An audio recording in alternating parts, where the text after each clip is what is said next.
បាទជំរាបសួរក្រោយពីភ្លៀងធំមួយមេអញ្ចឹងតើយើងគួរធ្វើយ៉ាងម៉េចដើម្បីការពារជំងឺបាក់តេរីហើយនឹងផ្សិត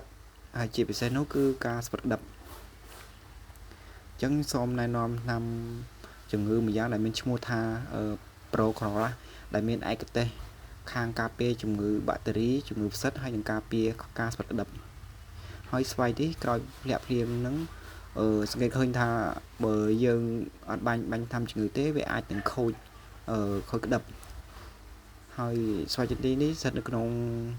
ខេត្តកញ្ចេះទឹកដីព្រៃប្រសពឃុំកំពង់គោហើយជាប្រភេទស្វាយដែលដកពីដើមដៃហើយឥឡូវនេះស្វាយនេះចាប់ដើមចេញវគ្គ2ចេញការវគ្គ2ទួងមួយទួងការវាអាចមាន1មាន2 3ឬក៏5ឬក៏លះហ្នឹងក៏មានចឹងមកមើលស្ថានភាពការស្វ័យចេញក្តឹបទាំងអស់គ្នាមានលោតក្តឹបវគ្គ2ហើយចំពោះបងប្អូនដែលចង់បានប្រភេទថ្នាំល្អអាចទំនាក់ទំនងទៅតាម